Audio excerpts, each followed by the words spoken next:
નમસ્કાર વિદ્યાર્થી મિત્રો, ચાલો આજે આપણે 11 સાયન્સ કેમેસ્ટ્રી એમાં પ્રથમ ચેપ્ટર છે આપણું, એનો એક ખૂબ જ અગત્યનો કહી શકાય એવો એક ટોપિક, રાસાયણિક પ્રક્રિયાની તત્વયોગમિતિ એટલે શું, એકદમ અગત્યનો ટોપિક છે. ખાસ પ્રશ્ન સ્વરૂપે નહીં, આ તો આપણે સમજવા માટે ને પ્રશ્ન સ્વરૂપે લીધો છે, પણ આના ઉપરથી ગણતરીઓ કરીને ઘણા બધા છે દાખલાઓ છે એ આપણે સમજશું. એટલે દાખલાઓ માટે છે એ મોસ્ટ આઈએમપી કહી શકાય એવો એક આ પાઠનો ટોપિક છે, રાસાયણિક પ્રક્રિયાની તત્વયોગમિતિ. તો સૌથી પહેલાં તો તત્વયોગમિતિ શબ્દ જે છે એને સમજીએ. એ તત્વયોગમિતિ એટલે એનો અર્થ શું?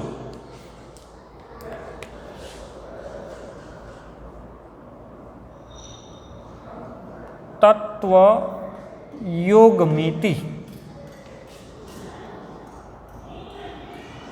એટલે અંગ્રેજીમાં એને કહેવાય છે સ્ટોઇકિયોમેટ્રી.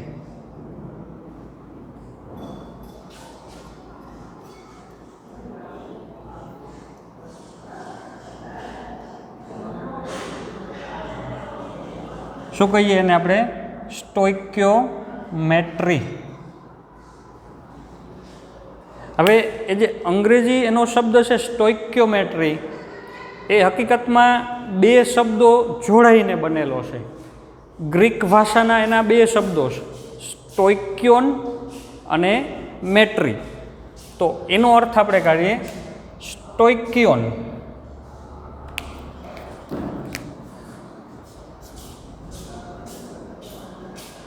બે ગ્રીક શબ્દો છે,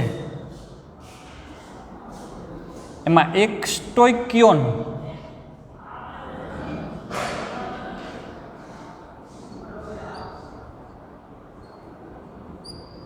સ્ટોઇકિયોન એટલે એનો અર્થ થાય છે તત્વ, અને બાકીનું છે મેટ્રી.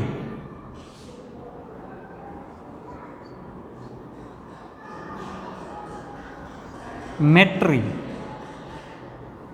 બરાબર. એટલે આમ તો એના ઉપરથી મેટ્રોન એના ઉપરથી આવેલો છે, એટલે માપન, અથવા તો બીજો એનો અર્થ કરીએ તો વહેંચણી. તો આ બે શબ્દોને જોડી દઈ એટલે એનો અર્થ છે એ ખ્યાલ આવી જાય. તત્વોનું માપન અથવા તો તત્વોની યોગ્ય રીતે વહેંચણી. તો સ્ટોઇકિયોમેટ્રી એટલે એનો અર્થ એવો થયો કે ભાઈ તત્વોની યોગ્ય રીતે વહેંચણી. પણ ક્યારે વહેંચણી કરવાની છે? તો રાસાયણિક પ્રક્રિયા થતી હોય ત્યારે. બરાબર. રાસાયણિક પ્રક્રિયા થતી હોય એમાં શું થતું હોય? તો પ્રક્રિયકો છે એ પ્રક્રિયા કરતા હોય, એટલે એમાંથી નિપજોનું નિર્માણ થતું હોય. તો આખી આ પ્રક્રિયા થતી હોય ને, અહીંયા કોઈ પ્રક્રિયકો છે એની વચ્ચે પ્રક્રિયા થતી હોય, એને કારણે શું બનશે? તો કંઈક નિપજો ઉદ્ભવતી હોય. તો જે પ્રક્રિયકોમાં જે તત્વો છે એવા જ તત્વો ને એ જ તત્વો એટલા જ પાછા નિપજમાં આવવા જોઈએ. એવી રીતે જે આખી વહેંચણી કરીએ એને કહેવાય રાસાયણિક પ્રક્રિયાની તત્વયોગમિતિ. બરાબર. તો આપણે અર્થ એનો કરીએ કે ભાઈ તત્વયોગમિતિ એટલે તો રાસાયણિક પ્રક્રિયાની કહીએ. રાસાયણિક પ્રક્રિયાની તત્વયોગમિતિ એટલે એનો અર્થ શું? તો ભાગ લેતા પ્રક્રિયકો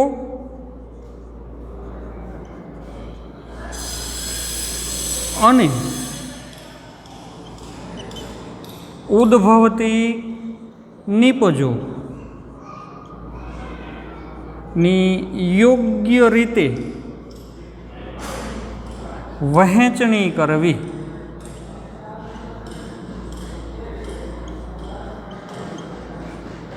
તો આને કહેવાય રાસાયણિક પ્રક્રિયાની તત્વયોગમિતિ.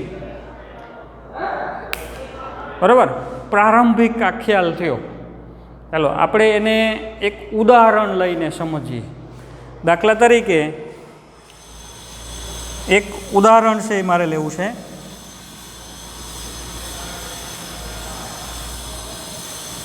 ઉદાહરણ તત્વયોગમિતિ વ્યવસ્થિત રીતે સમજાઈ જાય એના માટેનું એક ઉદાહરણ. તો ઉદાહરણમાં લખવું છે ભાઈ,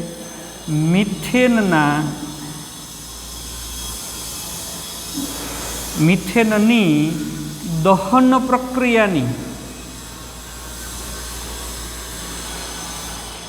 તત્વયોગમિતિ.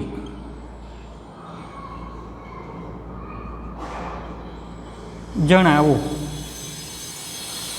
ચાલો, મિથેનનું દહન કરીએ તો એ જે આખી રાસાયણિક પ્રક્રિયા થશે એની જુદા જુદા સંદર્ભમાં આપણે તત્વયોગમિતિ લેવી છે.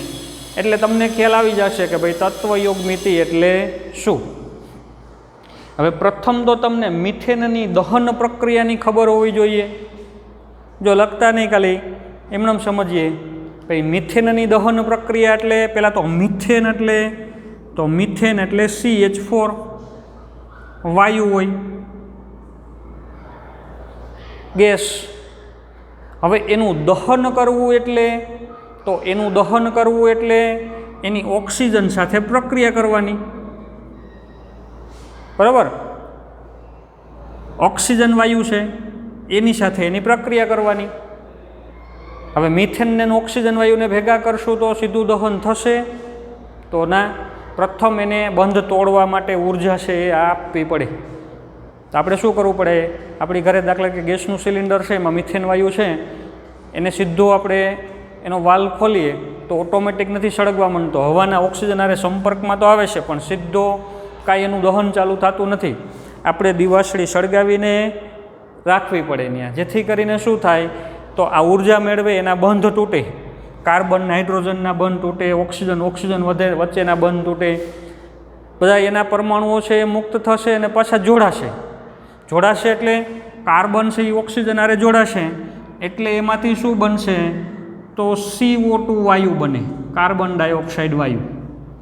પ્લસ હાઇડ્રોજન છે એ ઓક્સિજન હારે જોડાશે એટલે એ બનાવશે પાણીની બાષ્પ. એ પણ વાયુ સ્વરૂપે જ હોય, બાષ્પ સ્વરૂપે, સીધી બાષ્પ સ્વરૂપે ઉડી જશે અને ખૂબ મોટા પ્રમાણમાં ઉર્જા છૂટી પડશે. બરાબર, એ ઉર્જાને કારણે આ CO2 ને H2O છે એ પ્રકાશિત દેખાશે એકદમ. એટલે આપણને એની જ્યોત દેખાશે. ગેસ ઉપર આપણે જ્યારે મિથેનનું દહન કરતા હોય, વાલ્વ ખોલીને દિવાસળી અડાડીએ એટલે આમ જ્વાળા નીકળશે ને, અગ્નિની જ્વાળા. તો એ બીજું કંઈ નથી, CO2 અને H2O છે અને પ્લસ ઉર્જાને કારણે ગરમ થઈ ગયેલા છે, એકદમ પ્રકાશિત દેખાય છે એટલે આપણને એની જ્વાળા છે એ દેખાશે. તો આવી રીતે આ મિથેનનું દહન થયું કહેવાય. ભાઈ મિથેન એની ઓક્સિજન સાથે પ્રક્રિયા કરી. દહન એટલે હંમેશા ઓક્સિજન એમાં હાજર હોય. બને શું તો ઓક્સાઇડ બને. ગમે એનું તમે દહન કરો શું થશે, એના ઓક્સાઇડમાં એનું રૂપાંતર થાય. કાર્બન સાથે ઓક્સિજન જોડી દેવાના એટલે CO2 બની જશે, હાઇડ્રોજન સાથે ઓક્સિજન જોડી દેવાના એટલે H2O છે એ બની જશે.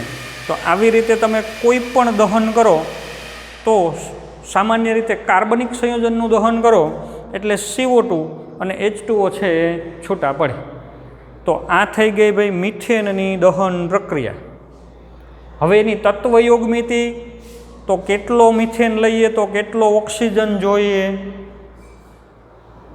CO2 કેટલો બને, H2O કેટલું બને.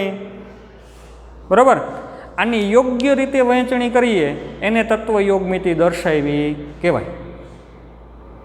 આપણે નોંધ જ કરી છે અહીં જો કે ભાઈ ભાગ લેતા પ્રક્રિયકો, તો આ બંને પ્રક્રિયકો છે એ ભાગ લેશે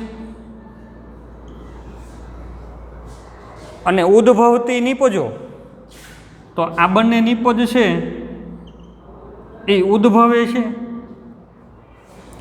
એની યોગ્ય રીતે વહેંચણી થવી જોઈએ, યોગ્ય રીતે વહેંચણી. દાખલા તરીકે અહીંયા હાઇડ્રોજન 4 છે તો આ બાજુ હાઇડ્રોજન 4 નથી, એટલે હજી યોગ્ય રીતે આપણે વહેંચણી નથી કરી. તો એ યોગ્ય રીતે જે વહેંચણી કરીએ પછી આપણને પરફેક્ટ ખ્યાલ આવે કે ભાઈ આમાં કેટલો કાર્બન છે તો સામે કેટલો ઓક્સિજનની જરૂર પડશે, કેટલો CO2 વાયુ મળશે ને કેટલું પાણીની વરાળ મળશે, એ બધી એક્ઝેક્ટ કેટલા ગ્રામ મળશે, કેટલા લીટર મળશે, કેટલા મોલ મળશે, અલગ અલગ સંદર્ભમાં માહિતી મેળવી શકાય. ગ્રામમાં જોતી હોય તો ગ્રામમાં માહિતી મળે, લીટરમાં જોતી હોય તો લીટરમાં માહિતી મળે. આ આટલા મોલ છે તો આ કેટલા મોલ મળશે, મોલના સંદર્ભમાં જોતી હોય તો મોલના સંદર્ભમાં માહિતી મળે. તો જેના સંદર્ભમાં આપણે માહિતી જોતી હોય એ મળી શકે, પણ યોગ્ય રીતે વહેંચણી કરીએ તો આને અલગ અલગ સંદર્ભમાં તત્વયોગમિતિ દર્શાવી હોય તો આપણે અહીંયા દર્શાવીએ. જો અણુના સંદર્ભમાં તત્વયોગમિતિ રજૂ કરી શકાય, અણુઓના સંદર્ભમાં, મોલના સંદર્ભમાં તત્વયોગમિતિ રજૂ કરી શકાય, એના દળના સંદર્ભમાં રજૂ કરી શકાય, એના કદના સંદર્ભમાં પણ રજૂ કરી શકાય. તો આ મિથેનના દહનની અલગ અલગ સ્વરૂપે તત્વયોગમિતિ આપણે અહીં દર્શાવવી છે. હવે એના માટે તમારે એક અહીં કોષ્ટક બનાવવાનું છે. હું જેવી રીતે અહીંયા ડ્રો કરું એવી જ રીતે તમારે પ્રથમ એક વ્યવસ્થિત કોષ્ટક ડ્રો કરવાનું છે ને પછી એમાં આપણે બધાયની અલગ અલગ અલગ તત્વયોગમિતિ છે એ દર્શાવીએ. ચાલો તો તમે પણ તૈયાર થઈ જાઓ, તમારી નોટબુક અને પેન લઈને પહેલાં આની વ્યવસ્થિત નોંધ કરી લ્યો અહીંયા સુધીની, બરાબર. અને પછી આ પ્રક્રિયા નથી લખવાની, એ તો હું અહીંયાથી ફરીથી લખાવીશ, કોષ્ટકની અંદર લખાવીશ, એમાં આપણે એની તત્વયોગમિતિ છે એ દોરવી છે.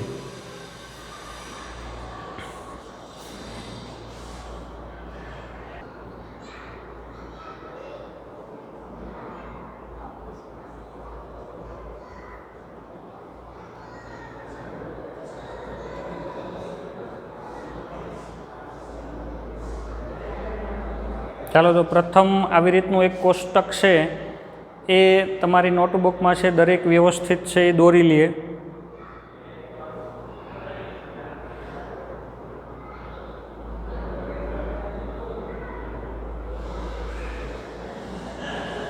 બરાબર. તો આવી રીતે વ્યવસ્થિત તમારી નોટબુકમાં તમારે કોષ્ટક છે એ દોરી લેવાનું છે.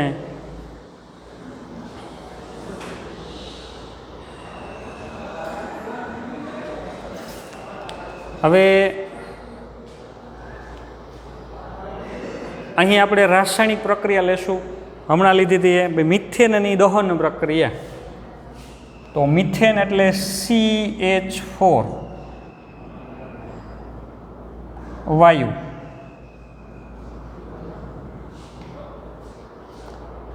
હવે એની દહન પ્રક્રિયા એટલે આપણે જોયું એમ ઓક્સિજન સાથે પ્રક્રિયા કરવાની, પ્લસ O2.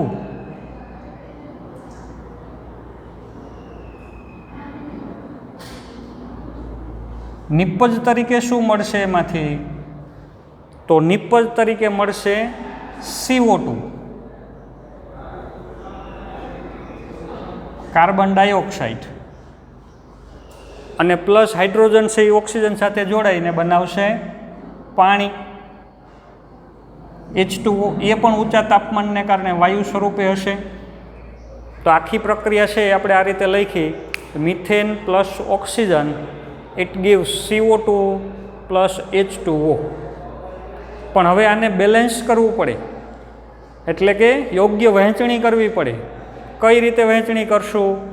તો ભાઈ અહીંયા મિથેન છે એમાં કાર્બન જુઓ 1, તો આ બાજુ કાર્બન 1 જ છે, તો કાર્બનની યોગ્ય વહેંચણી થઈ ગઈ છે. હાઇડ્રોજન 4 છે, તો અહીંયા હાઇડ્રોજન 4 કરવા માટે મારે આગળ 2 લખવા પડશે, અહીંયા 2H2O કરવા પડશે. તો 2 દુ 4 હાઇડ્રોજન થયા, બરાબર. એટલે હાઇડ્રોજનની યોગ્ય વહેંચણી થઈ ગઈ. હવે વહેંચણી કોની રહી બાકી જુઓ જોઈએ? ઓક્સિજનની.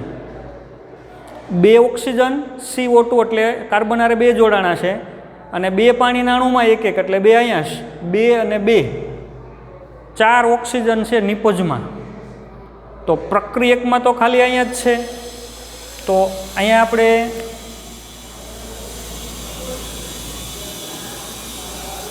O2 એમ કરવા પડશે, બરાબર. તો હવે યોગ્ય રીતે વહેંચણી થઈ ગઈ. જુઓ, થઈ ગયું ને. પ્રક્રિયક બાજુ એક કાર્બન, આ નિપજમાં એક કાર્બન. આ એરો છે એની આ બાજુ અને આ બાજુ તત્વો સરખા હોવા જોઈએ, તત્વોની સરખી વહેંચણી હોવી જોઈએ, તો એને વ્યવસ્થિત તત્વયોગમિતિ સ્વરૂપે દર્શાવી શકાય. ચાલો હવે આપણે અલગ અલગ સંદર્ભમાં એની તત્વયોગમિતિ જોઈએ. તત્વયોગમિતિ લખો એટલે ખાસ યાદ રાખવાનું છે, પ્રથમ તમારે રાસાયણિક સમીકરણ છે એનું સમતોલન કરવું પડે, તો જ તમે એની વ્યવસ્થિત તત્વયોગમિતિ છે એ દર્શાવી શકો. ચાલો હવે અહીંયા આપણે અણુના સંદર્ભમાં તત્વયોગમિતિ છે એ લખવીશ. અણુના સંદર્ભમાં તત્વયોગમિતિ, બરાબર. પછી અલગ અલગ સ્વરૂપે તત્વયોગમિતિ લખતા જઈએ. તો ભાઈ મિથેનના કેટલા અણુ હોય તો એની સામે પ્રક્રિયા કરવા માટે ઓક્સિજનના આટલા અણુની જરૂર પડે, તો એની સાથે CO2ના આટલા અણુઓ બને અને પાણીના આટલા અણુઓ બને. એ નોંધ છે એ આપણે કરવાની છે. ચાલો પહેલાં તમારી રીતે ચેક કરવો જોઈએ કે ભાઈ મિથેનનો અહીંયા કેટલો અણુ છે, તો ઓક્સિજનના કેટલા અણુ જોઈ, તો CO2ના કેટલા અણુ બને, પાણીના કેટલા અણુ બને. આ જે અહીંયા જે છે ને એના તત્વયોગમિતિ એ ગુણાંક કહેવાય. એ જ બતાવે છે તમને કે કોના કેટલા અણુ છે એ જરૂર પડશે ને કોના કેટલા અણુ છે એ બનશે. ચાલો ચેક કરો એકવાર તમારી રીતે.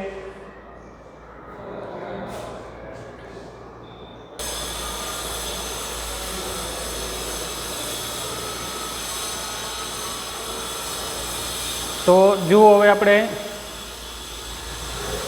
દેખાય જ છે અહીં ચોખ્ખું કે ભાઈ મિથેનનો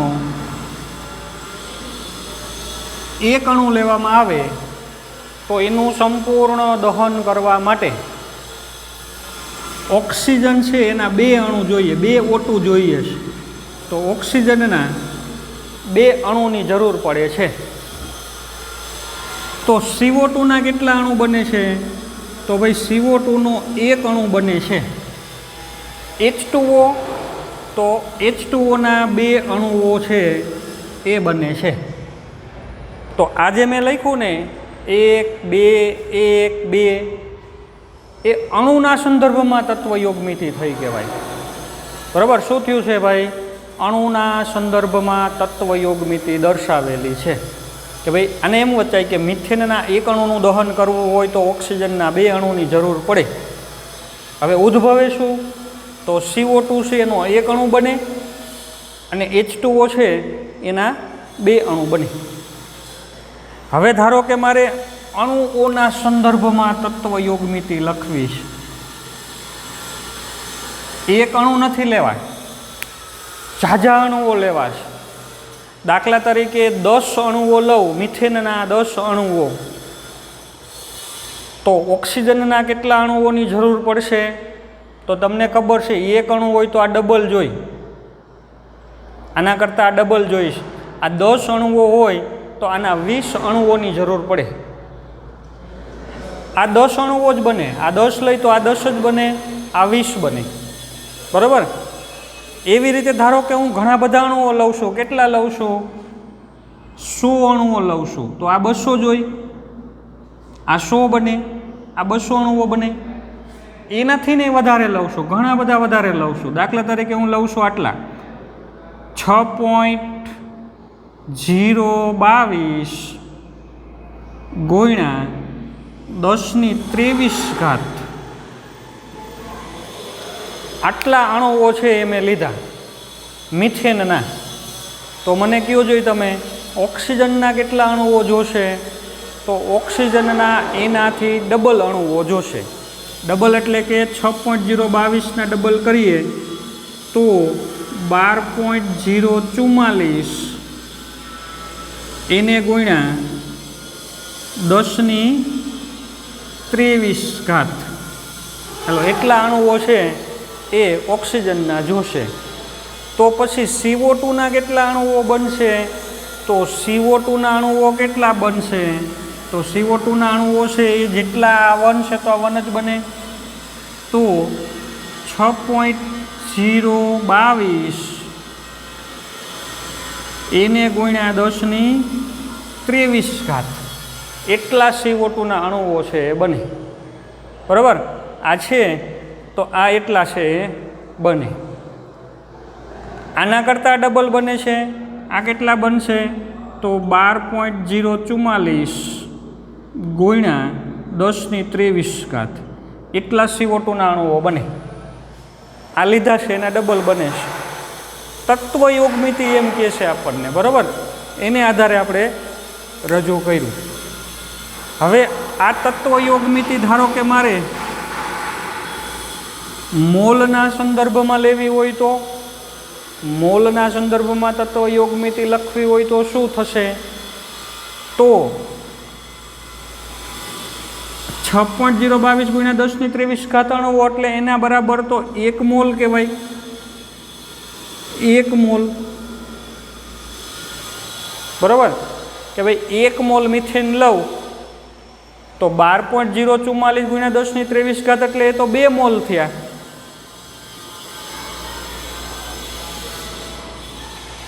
તો 1 મોલ મિથેનની જરૂર હોય, મિથેનનું દહન કરવું હોય સંપૂર્ણ, તો ઓક્સિજનના 2 મોલની જરૂર પડે. તો CO2 છે એ કેટલા બને? કાર્બન ડાયોક્સાઇડ કેટલો બનશે? તો આ 1 હોય તો આ 1 જ છે, તો એનો 1 મોલ જ બને. અહીંથી આપણને ખબર પડે છે આ 1 મોલ હોય તો આનો 1 મોલ જ બને છે. પાણી કેટલું બનશે? એના કરતાં બમણું બનશે, એટલે કે એના 2 મોલ બને. તો આ જે મેં લખ્યું એ મોલના સંદર્ભમાં તત્વયોગ મિતિ દર્શાવેલી છે. બરાબર, હવે આ તત્વયોગ મિતિને મારે દળના સ્વરૂપમાં દર્શાવવી છે. દળના સ્વરૂપમાં શું તત્વયોગ મિતિ થશે? તો મોલ ઉપરથી દળ શોધતા તો તમને આવડે છે.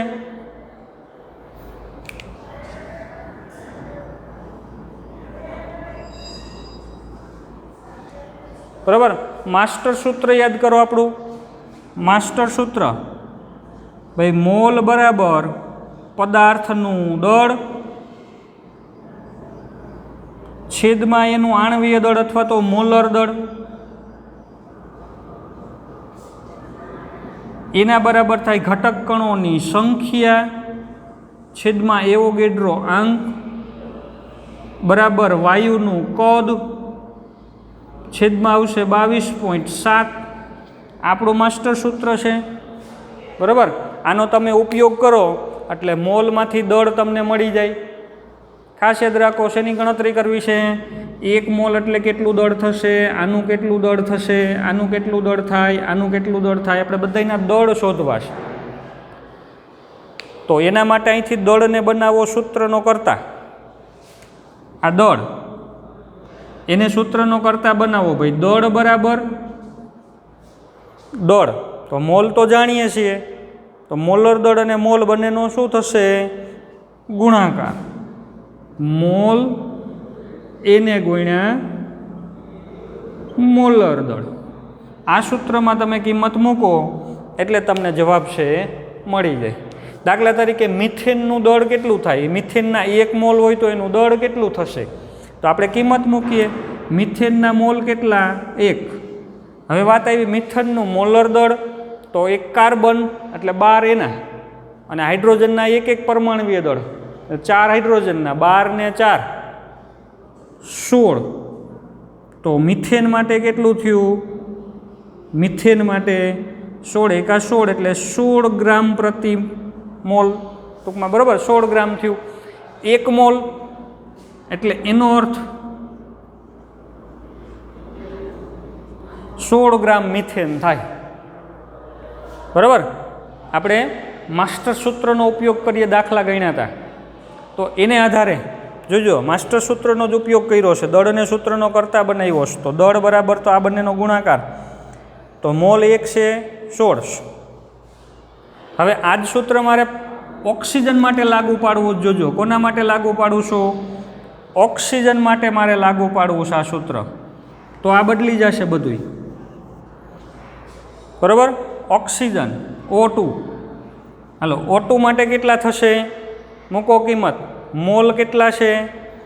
2 મોલ. ઓક્સિજનનું મોલર દળ O2. કોનું દળ શોધીએ છીએ? O2નું. તો એક ઓક્સિજનના 16, તો અહીંયા 2 ઓક્સિજન છે એટલે પરમાણુય દળ 16 છે, તો એનું આણવીય દળ કેટલું થશે? 32. 2 ઓક્સિજનના પરમાણુય દળનો સરવાળો, તો અહીં 32 મૂકો તમે, મોલર દળ 32. બરાબર. અને 2 મોલ છે તો 64 ગ્રામ થાય. ભાઈ ઓક્સિજનનું દળ કેટલું થયું? 64 ગ્રામ. તો જુઓ, દળના સંદર્ભમાં તત્વ યોગમિતિ થઈ. કેમ વચાયા ને? 16 ગ્રામ મિથેનનું સંપૂર્ણ દહન કરવું હોય તો 64 ગ્રામ ઓક્સિજનની જરૂર પડે. કેટલું?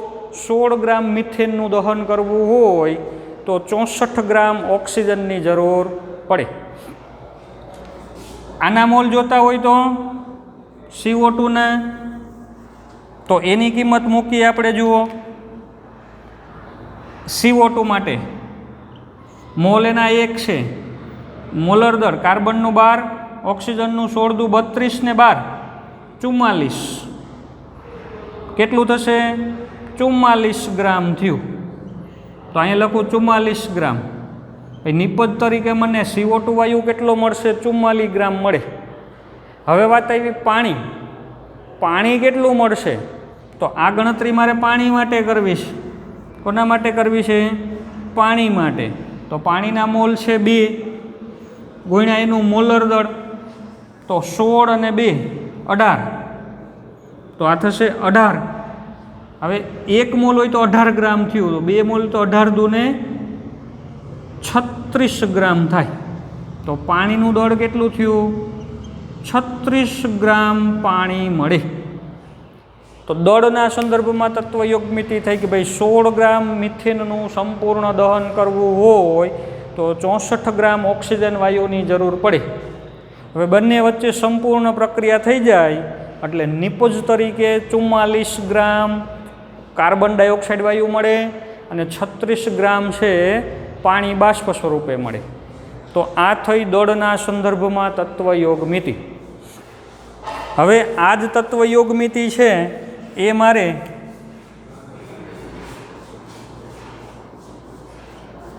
કદના સ્વરૂપમાં દર્શાવવી હોય તો શેના સ્વરૂપમાં દર્શાવી છે? કદના સ્વરૂપમાં. તો ભાઈ કદ કેટલું? એસટીપી પરિસ્થિતિએ. તો આપણને ખબર છે કોઈ પણ વાયુ હોય એના 1 મોલ હોય એટલે એનું કદ થાય 22.7 લીટર.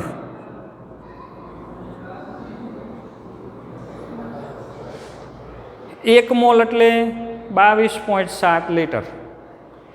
2 મોલ હોય તો એનાથી ડબલ થાય. 1 મોલના 22.7 લીટર થાય.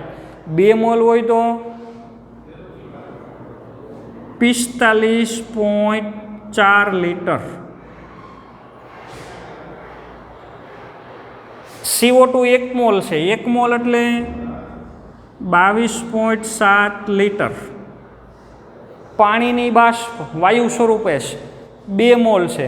2 મોલ એટલે તો 45.4 લીટર. 22.7ના ડબલ થશે, બરાબર, 45.4 લીટર. તમે અહીંથી આ કદને સૂત્રનો કરતા બનાવો તો એ ખબર પડે. ભાઈ કદ જોતું હોય તો મોલ ગુણ્યા 22.7 કરવા પડે. મોલ એને ગુણ્યા 22.7. તો આપણે એ જ કર્યું. જો 1 ગુણ્યા 22.7 2 × 22.7 એટલે આટલા આવ્યા, 1 × 22.7 કર્યા એટલે એટલા જ આવશે, 2 × 22.7 કર્યા એટલે 45.4 લીટર આવ્યું. તો માસ્ટર સૂત્રથી ખબર પડે ને એમણે વિચારો તો ખબર પડી જાય. કોઈ પણ વાયુ હોય 1 મોલ લ્યો એટલે 22.7 લીટર એનું કદ એસટીપી પરિસ્થિતિમાં થાય. હવે એસટીપી પરિસ્થિતિ એટલે શું એ તો આપણે આગળ ભણી ગયા છે, એની ચર્ચા નથી કરતા. સ્ટાન્ડર્ડ ટેમ્પરેચર એન્ડ પ્રેશર, બરાબર. તો આ કદના સંદર્ભમાં છે એ તત્વ યોગમિતિ છે આપણે રજૂ કરેલી કહેવાય. તો અણુના સંદર્ભમાં રજૂ કરી શકીએ, અણુઓના સંદર્ભમાં રજૂ કરી શકીએ, મોલના સંદર્ભમાં રજૂ કરી શકીએ, દળના સંદર્ભમાં છે એ તત્વ યોગમિતિ દર્શાવી શકાય, કદના સંદર્ભમાં તત્વ યોગમિતિ છે એ દર્શાવી શકાય. અને એક આ જે રાસાયણિક પ્રક્રિયા છે એ રાસાયણિક પ્રક્રિયા માટે એના તત્વ યોગમિતીય ગુણાંક તમને એમ કે ભાઈ આના તત્વ યોગમિતીય ગુણાંક શું, તો આજે આગળ જે બતાવે છે એના તત્વ યોગમિતીય ગુણાંક કહેવાય. દાખલા કે મિથેન કેટલું, કાંઈ નથી તો 1, ઓક્સિજન 2, કાર્બન 1, H2O તો 2. આ એના તત્વ યોગમિતીય ગુણાંક છે. હકીકતમાં એ મોલ જ બતાવે છે. હા, આ મોલ બતાવે છે. આના 1 મોલ હોય તો આ 2 મોલ જોઈ, તો આ 1 મોલ અને આ 2 મોલ બને. તો આપણે જે મોલ બતાવીએ છીએ, મોલ, અણુ કેમ નથી બતાવતા? કારણ કે અણુ બહુ સૂક્ષ્મ છે. માત્ર 1 અણુ લઈને એનું દહન કરવું આપણા માટે શક્ય નથી. પણ 1 મોલ મિથેન લઈ શકો, કારણ કે મોટી ક્વોન્ટિટીમાં આપણે લઈ શકીએ. 1 મોલ એટલે 16 ગ્રામ અથવા 22.7 લીટર એક સિલિન્ડરમાં લઈ શકીએ. પણ 1 અણુ માત્ર છે એને લઈને દહન આપણે કરી શકીએ નહીં. એટલે ગણતરી માટે આનો ઉપયોગ થાય, પણ પ્રેક્ટિકલ કરવું હોય તો કાં ગ્રામમાં લેવું પડે ને કાં પછી લીટરમાં લેવું પડે. ભાઈ મિથેન કેટલો, તો કાં એમ કહેવું પડે કે 16 ગ્રામ લીધો, અથવા એમ કરવું પડે તો 22.7 લીટર લીધો. તો આ થઈ તત્વ યોગમિતિ. ચાલો આ કોષ્ટક છે વ્યવસ્થિત ઉતારી નાખો. આ તો સમજવા માટે લખ્યું હતું, એની જરૂર નથી લખવાની. માત્ર કોષ્ટક છે તમારે વ્યવસ્થિત ઉતારવાનું છે.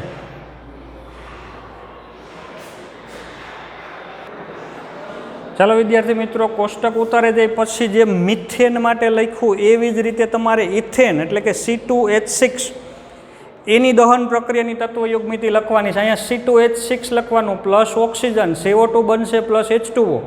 પણ તમારે વ્યવસ્થિત રીતે બેલેન્સ કરવું પડશે. બેલેન્સ થઈ જાય પછી આવી જ રીતે અણુઓ, મોલ, દળ, કદ, એના ગુણાંક શું થાય એ તમારે હોમવર્કમાં છે એ દર્શાવવાનું છે.